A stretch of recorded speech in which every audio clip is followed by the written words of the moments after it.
Just before we get started with the video, a quick reminder that I do have a second channel. Adamant IT2 is linked in the description down below, and that is the location where we now do the Two Guys Talk Tech podcast, which is where Caradog and myself talk about stuff in the tech news, stuff that interests us, or we tinker with something on the bench. So don't forget to check it out if you did enjoy watching the podcasts. They're still running.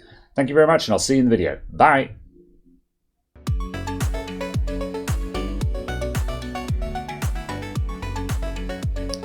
Hello interwebs, welcome to Let's Fix Computers. This is going to be just a daily repairs kind of video really, nothing in this one that I haven't shown you before. I've got a late 2013 15-inch MacBook Pro here that originally came in for just a replacement battery, which I've already done, and that alone wasn't going to be worthy of a video. However, the customer then said, oh, by the way, also I want a bigger SSD in it. And also it's got a firmware password on it, which we discussed previously, that needs to be removed in order to fit the SSD. And I'm like, okay, fine, I'll put it back on the bench. So what makes this interesting is the SSD upgrade on this would be fairly straightforward. However, this laptop is ex-education. It used to be in a school, and because it was part of a school, it had a firmware password applied to it to stop kids from fiddling, basically. This puts this one in an interesting situation where we actually have the login password and everything, and I'm signed into the laptop, but it has a firmware password on it which we do not know. And that means that if I try to change the SSD on this, we will get locked out by that firmware password. So this is not the same as the iCloud lock that we've seen in other situations where we can't actually boot up the laptop at all. Without knowing the password. This is a separate thing to that. This is a very basic form of that. So it should be very straightforward to deal with, and it doesn't require us to lose the data either, which is also nice. So the first thing I need to do, because I'm going to change the SSD, is I'm going to take a time machine backup of this. Now, there's lots of ways of imaging data from the old SSD to the new one, but in my opinion, the most straightforward one is just with a time machine backup. So I've just got a blank SSD in an enclosure here. So I'm just going to plug this guy into the side, and we're going to tell Time Machine to back this thing up. So I'm just going to initialize this drive because it's a blank SSD that's never been used before. So let's just erase that, and we're going to macOS extended journaled, and I'll just call this MX500TM for Time Machine. There we go. Right, now I'm going to open the Time Machine preferences. So this thing has had a couple of Time Machines done in it before. I've no idea what of these are actually relevant. Some of them might even be stuff that I've done in the past. I will add one in for now. At some point these need tidying up. I find it hard to believe that we've actually got 3 different Time Machines for this. However, let's just add another one for the time being. I'm going to add MX500TM. I bet Crucial is a previous time I've seen this laptop, because I know I've looked at this laptop before. Whatever. Right, that's there, waiting for backup. So backup. Now before that kicks off, I'm going to do a quick mod. I'm going to open Terminal. Now Time Machine runs as a low priority task to make sure that your laptop doesn't grind to a halt while it's time machining in the background, because heavy transfers will induce load on the laptop. And you can actually switch this off by doing sudo sysctl debug.lowpri_throttle_enabled equals 0. And what this does is it disables the low priority throttle for stuff that runs as low priority. And this means that our Time Machine will go slightly faster, because one of the problems with Time Machine is that it's actually quite slow. It's not slow from a systematic perspective, but it's slow because it runs low priority. So by switching off that throttle, we can actually speed up Time Machine slightly, so it will go as quick as the laptop and the drive are capable of. So that's now done. We'll switch on automatic backup and hit backup now. Preparing backup. Right, I'm going to leave this to run so we have a Time Machine backup, and that means that we have a clean copy of the customer's data. and I'm going to use that to restore onto the new SSD, which then means I can remove this old one, put that to one side, and we have our customer fallback backup in case of disasters. All right, so there is our backup. We'll put that safe to one side. So now we've got a problem. I'll turn the laptop on and hold down the Option key to get the boot menu. And we should see that we have a firmware password. There it is. So there's our firmware password. This is the one that we don't know. Now we're going to need to remove this because if we want to boot from, well, in order to install or restore our data to our new SSD, we need to boot into a recovery environment, which requires booting from another location. And even if I imaged the drive to the new SSD on another system and then put it in here, the Mac would still go, no, that's a different drive, firmware password. So, and what would actually happen is it would just go to the flashing question mark folder because it cannot find the boot drive. Normally, without a firmware password, it would just find the next available boot drive. But with a firmware password, it will just say no boot drive detected. So we now need to remove this. So now what I'm going to do is I'm going to take this thing apart and we're going to take the logic board out and we're going to clear the password from the BIOS chip.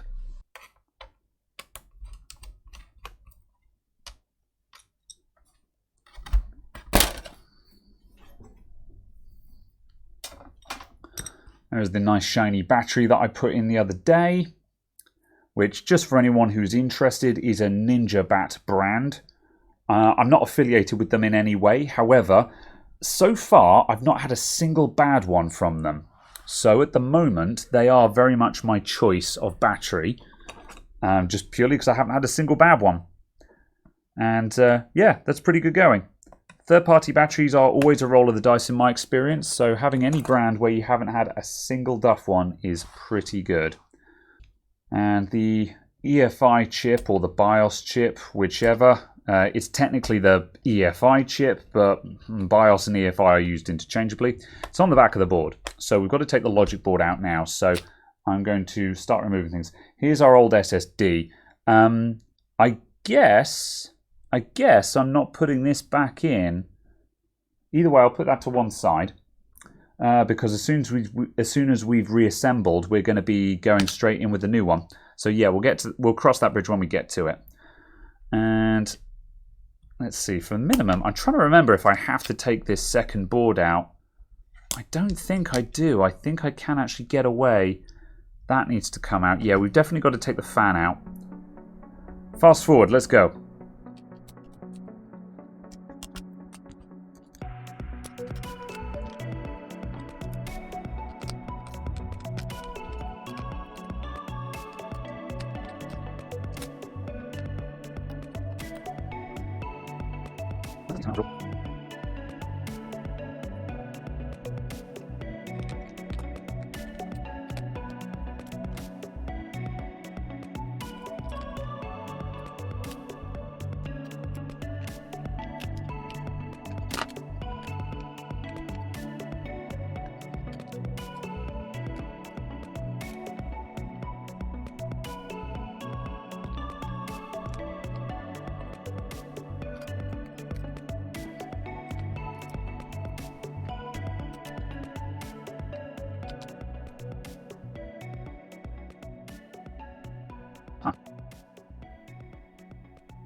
No, I'm wrong.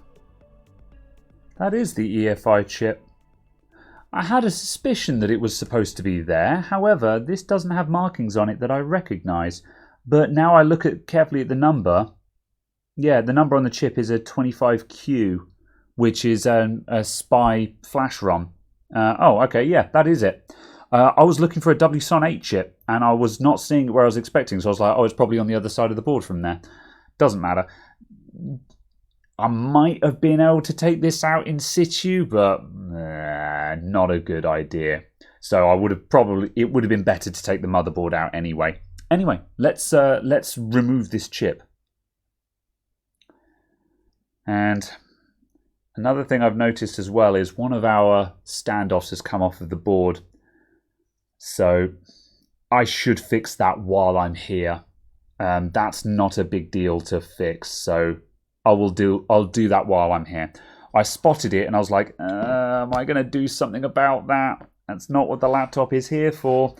But once you've seen it, you kind of, that's one of those things where it's just like, that's got to be fixed. There are, you know, like when you're working on a laptop and you start finding other stuff wrong with it, it's always a balance of how much of that stuff you fix while you're there and how much of it you go, this isn't my problem. This isn't what the laptop is in for. But there are some issues where you're just like, that is going to turn into a bigger problem if that's not dealt with. And given that we've now got the logic board out and we're about to do rework on it, may as well. So I shall remove the heat pipe. Yeah, that's pretty crusty already. So this has been where one corner was off. We were probably running a little bit on the hot side here, implying these things run cool as it is. Like, yeah, I don't know. Not sure whether this has got the i5 or the i7 in it. Either way, they don't have a lot of cooling. These MacBook Pros rely incredibly on passive cooling. So Apple logic boards are very, very heavyweight, and there's a lot of copper in them, which means and the idea is that if you're running race to idle, where you just do everything in bursts, the board never heats up. And so most of the heat just soaks into the board. But this is one of the reasons why Apple MacBook Pros get so noisy when you're doing like video encoding and stuff like that. Because at that point, you're under extended load periods. And yeah, they just can't hack that. So I actually had to deal with this a long time back on another MacBook Pro, which was in a much worse condition than this one. It was one with an onboard GPU, and at some point the logic board had been baked for some reason or other. It had the onboard GPU as well, and there was about 4 standoffs, like a couple of them from the CPU and a couple of them from the GPU that had come off the board. And it was when I was first getting into board repair, and I successfully reattached all of them. And it may look a little bit daunting, but you can literally just solder them on, which is what I'm going to do. So I'm going to fire up my soldering iron, and we're going to tin up this pad with some fresh solder, and then I'm just going to hot air this stud back onto the board. In an ideal world, I'd like to just brush that up with some sandpaper or something like that, but I don't have any to hand. But what I will do, I will just use some tweezers just to scratch that up a little bit, just so we've got a keyed surface for the solder to get onto. There we go. That should be enough. Right. So soldering iron to 400, higher if you got it, because this is going to be a very heavy ground plane we're soldering onto now. So I'll add in some flux to help spread things around as well.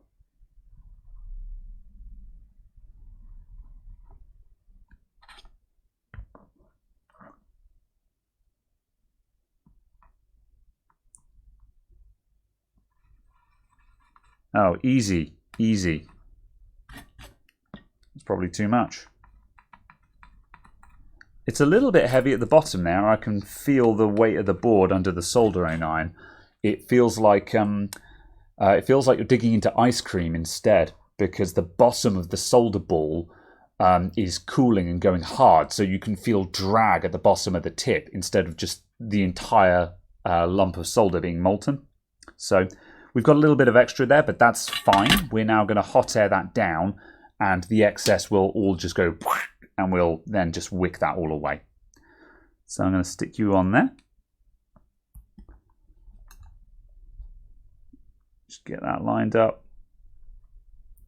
And I'm going to put a mat underneath there for some heat protection. And I'm going to have the hot air coming in at an angle, so we're blowing away from the RAM and the CPU, just for safety as well.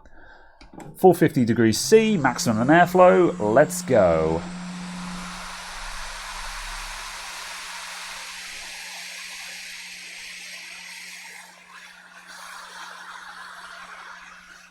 That's it, straight on. That was quick and easy. God, didn't even have to fast forward. There we go. That is now soldered down. Beautiful. Right, let's get a little bit of alcohol on that to clean up, and we'll clean up this thermal paste, and then we'll get the EFI chip off the board as well. Alcohol. I use a toothbrush just because it gets between all the gaps, and I'll use just a bit of kitchen towel.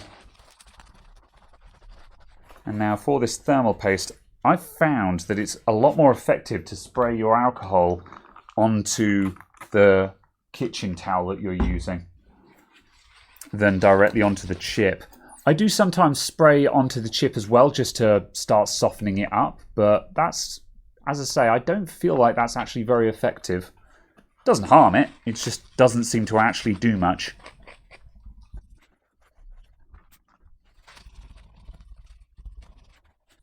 Let's get this EFI chip underway. So as previously mentioned, that's a 25Q064A 13E4. Who the hell makes that? Because it doesn't have a brand name written on it, which is why I didn't immediately recognize it. Right, and it's a Micron part apparently. So yeah, other interesting thing, it's a 1.8 volt chip, which is quite unusual for a SOP 8 part. Normally I would expect a SOP 8 chip to be 3.3 volts, but this just goes to show that when you're dealing with BIOS chip flashing and stuff like that, always look up the datasheet if you can, because now and then you'll get a weird one that catches you by surprise, and if you take a guess, you might just blow up the chip and then you'll have a bad day and you've got to buy another chip. Right, fine, let's take this off the board.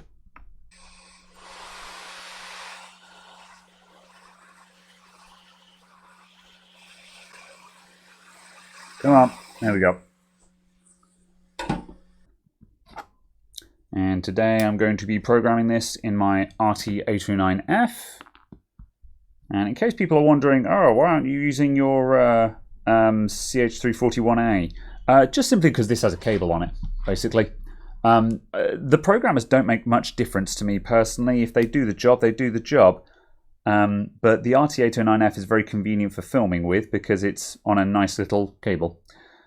So yeah, and I'm going to drop this into a SOP 8 adapter. So I've put the chip into this adapter here. Then this is going into my 1.8 volt adapter. And that goes into my programmer. And another thing as well, which I'm sure people will ask about, in the previous video where I was programming stuff, I talked about clips and jumper wires and stuff like that. I do want to do a video that covers the use of clips and jumper wires. I just need to acquire them and actually make the video. However, those videos, I tend to do them on a whim, just when the mood takes me. And it gets done between work. So I'll get round to it when I get round to it, but I do want to make that video. Right, let's switch to the software. And let's type in 25Q064A. There we go, Micron. Bam. Okay, that'll do. And let's have a read, please. Chip ID does not match. Ah, okay. I'm going to abort and just see if we can get a better match. No, it still doesn't like it. Let's just see if we can read from that. Let's just ignore. No, it doesn't like that. Cool, cancel. Oh, chip pins is detected poor contact. Okay, there we go. So what I forgot to do, so here's a close-up of the adapter, and you can see that those pins, they don't line up great, man. That's not great contact. And that's why we're having difficulty with this chip. So there's two ways around this. Is either A, you could solder onto an adapter, which is why a lot of people just solder onto adapters so they know that it's going to work. However, if I just jiggle this in place until I get a nice fitment, it should come good. So let's just sort that out. Nope, still got poor contact. Okay, let's do it again. So I'm going to take this out and give it a professional jiggle. All right, getting out an adapter board. This does me a concern, this does. I got a bad feeling about this. Not normally had this much trouble.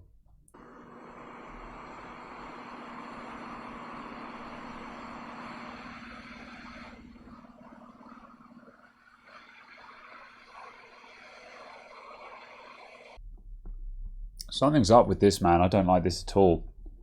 I'm going to reflow that one last time. Let's look up this chip again. Maybe it's not a 1.8 volt chip. Maybe I'm wrong about that. Right, no luck with the CH341A either. Something's off about this. I think I've misidentified the chip, or I've got some other kind of false information. So what I'm going to do is I'm going to get the laptop back into a state where it can turn on and measure the voltage going to the BIOS chip. I've got a suspicion that this is a 3.3 volt chip and I'm not giving it enough juice, but I don't want to guess because if I get it wrong, I'll kill the chip. So the easy way is to see how much the laptop wants to give the chip. Or, faster solution, I could look up their heckin' schematic. Fine, I guess I'm going to put this heatsink back on because I've started doing that now. I'm glad this isn't a... I'm glad I started this video as a, hey, this is just a chill out daily repairs video, rather than being a, here's me specifically showing you how to do a thing, because I'm making errors here, and it's not really going to plan. But there's value in that. It shows you that, yeah, these things happen. And don't feel bad if your repair is kind of going a little bit jank, because it happens to all of us. All right, I'll put that on there. Let's get this screwed back down, since I'm already doing it.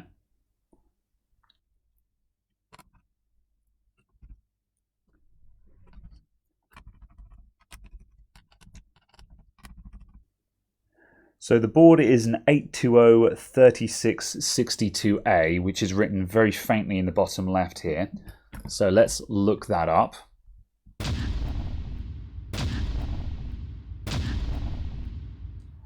Right, we're running it at 3.3 volts because it's a 3.3 volt chip.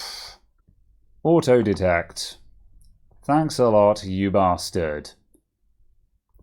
Okay, locked in, read. What a palaver. There we go, now we're cruising. And we have data in the buffer. Good. That's more like it. Fine. After the aggravation of trying to get this chip working, I actually forgot to hit record and lost a bunch of footage. So I re-recorded the next section. However, I'm missing a little bit of data on reprogramming the chip afterwards. So if you want to see that, check out my other videos on reprogramming BIOS chips. It's basically all the same thing. So now we need to unlock our chip. So I'm going to open the ROM dump that I took from here. And I'm opening this in HXD, which is a free hex editing tool. If there's some other hex editing tool that you like, you can use that one, but this is the one that I use. And as you can see, we've got a bunch of data in here. So now we're going to do a search find, and I'm going to look for $SVS and search. And that brings us down to this section. So now we'll clear this entire section here. So from here back to SVS, I'm going to fill selection with 0, which is FF, and OK. So as you can see, that has just zeroed out or nulled out all of that data. And I will now search again for any other instances of SVS. There's another one there. I'm just going to F that lot out as well for good measure.